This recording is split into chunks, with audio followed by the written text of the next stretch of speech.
ಆತ ಒಂದ್ ಕಡೆ ಹೇಳ್ಕೊಳ್ತಾನೆ ಇದೇ ಧರ್ಮಸ್ಥಳ, ಅದು ಧರ್ಮಸ್ಥಳ ಅಲ್ಲ, ಅದ್ರ ಕತೆ ಮುಗೀತು, ಬುಲ್ಡೋಸ್ ಮಾಡಿ ಅದನ್ನ, ನಾನೇ ನೆಕ್ಸ್ಟ್ ಧರ್ಮಾಧಿಕಾರಿ. ಆ ಭಾಷೆ ಧರ್ಮಾಧಿಕಾರಿ ಜಾಗ. ಒಂದು ಫೋನಿನ ಒಂದು ಸ್ಟಿಂಗ್ ಆಪರೇಷನ್ ಆಗುತ್ತೆ, ಅದನ್ನ ಸ್ಟಿಂಗ್ ಆಪರೇಷನ್ ಅಲ್ಲ, ಸಹಜವಾಗಿ ಆತ ಮಾತಾಡುವಾಗ ಆತ ಹೇಳ್ತಾನೆ ನಾನು ಶೃಂಗೇರಿ ಪೀಠದಿಂದ ಮಾತಾಡ್ತಿದ್ದೀನಿ ಅಂತ. ಐ ವಾಸ್ ಶಾಕ್ಡ್ ಕೇಳ್ಕೊಂಡು. ಶೃಂಗೇರಿ ಪೀಠಕ್ಕೆ ಹೋಗ್ತಾರಾ? ಪೀಠದ ಗುರುಗಳೇನಾದ್ರೂ ನಿಮಗೆ ಸಪೋರ್ಟ್ ಮಾಡ್ತಾರ? ಸಹಜ ಮೈಂಡ್ ಅಲ್ಲ.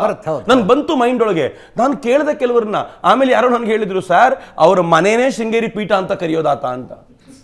ತಮ್ಮ ಮನೇನ್ ಶೃಂಗೇರಿ ಪೀಠ ಅಂತ ಕರೆಯೋದು ಆ ಆಡಿಯೋದಲ್ಲಿದೆ.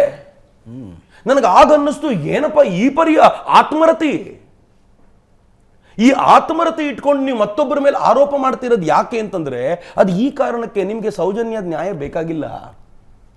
ನನಗೆ ಅದಕ್ಕೆ ಅನ್ಸೋದು ಏನು ಅಂತಂದ್ರೆ, ಬಹುಶಃ ನಾವೆಲ್ಲರೂ ಸೌಜನ್ಯನ ಮನೆಗೆ ಹೋಗಿ ಅವರ ತಾಯಿನ ಕನ್ವಿನ್ಸ್ ಮಾಡಬೇಕು, ಅಮ್ಮ ದಯವಿಟ್ಟು ಈ ಕೇಸನ್ನು ರೀಓಪನ್ ಮಾಡಿಸೋಣ, ಸಪೋರ್ಟಿಗೆ ನಾವು ನಿಂತಿರ್ತೀವಿ, ಏನಾಗುತ್ತೋ ಆಗಲಿ, ಏನು ರಿಪೋರ್ಟ್ ಆದರೂ ಬರಲಿ, ಅದು ಧರ್ಮಸ್ಥಳದ ವಿರುದ್ಧವೇ ಬಂದರೂ ನಾನು ಅವ್ರ ಜೊತೆ ನಿಲ್ತೀನಿ.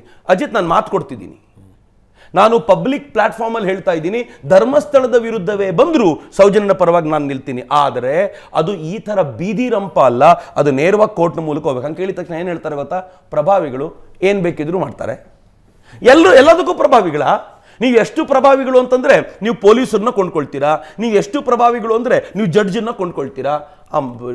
ಇವನು ಹೇಳ್ತಾನೆ, ಯಾರು ಮಟ್ಟಣ್ಣ ಹೇಳ್ತಾನೆ, ಆ ಜಡ್ಜು ವೀರೇಂದ್ರ ಹೆಗ್ಡೆ ಅವರು ಚೇಲ. ಒಂದು ಕಡೆ ಅಂತೂ ಹೇಳ್ತಾನೆ ಮಟ್ಟಣ್ಣ, ಏನು ಹೇಳ್ತಾನೆ ಅಂತಂದ್ರೆ, ಆ ಜಡ್ಜ್ ಹ್ಯಾಬಿಚುಯಲ್ ಕ್ರಿಮಿನಲ್, ಆತನ ಫೋಟೋನ ನಾನು ಮೆಜೆಸ್ಟಿಕ್ ಅಲ್ಲಿ ಈ ಕ್ರಿಮಿನಲ್ಗಳ ಫೋಟೋ ಇರುತ್ತಲ್ಲ ಅಲ್ಲಿ ಹೋಗಿ ಮೆತ್ತೀನಿ. What does it mean? ಲಾಯರ್ಗಳ್ಯಾರು ಮಾತಾಡೋದಿಲ್ವಾ? ರಾಜ್ಯದ ಮುಖ್ಯಮಂತ್ರಿ ಒಬ್ಬರು ಜೈಲಿಗೆ ಹೋಗ್ಲಿಲ್ವಾ? ಇವತ್ತಿನ DCM ಜೈಲಿಗೆ ಹೋಗಿ ಬರಲಿಲ್ವಾ? ಮಲ್ಯ ಆಯ್ತು, ರಾಜಕಾರಣಿಗಳನ್ನ ಬಿಡಿ, ಮಲ್ಯನ್ ಕೇಳಿ, ಮಲ್ಯ ಎಲ್ಲಿಗೆ ಓಡೋದ? ಇವತ್ತು ವಾಪಸ್ ಬರ್ಲಿಕ್ಕೆ ಗೋಗರಿತಿದ್ದಾನೆ, ಬರ್ಲಿಕ್ಕೆ ಆಗ್ತಿಲ್ಲ. ಯಾಕೆ? ಎಲ್ಲಿ ಹೋದ ಲಲಿತ್ ಮೋದಿ? ಯಾಕೆ ಬರ್ಲಿಕ್ಕೆ ಆಗ್ತಿಲ್ಲ? ದುಡ್ಡಿರ್ಲಿಲ್ವಾ?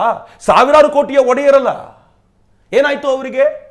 ಸೊ ಈ ಎಲ್ಲ ಪ್ರಶ್ನೆಗಳನ್ನು ಮುಂದಿಟ್ಕೊಂಡಾಗ ಇವರಿಗೆ ಬೇಕಾಗಿರೋದು ನ್ಯಾಯ ಅಲ್ಲ, ಇವರಿಗೆ ಬೇಕಾಗಿರೋದು ಧರ್ಮಸ್ಥಳದ ನಾಶ ಮಾತ್ರ.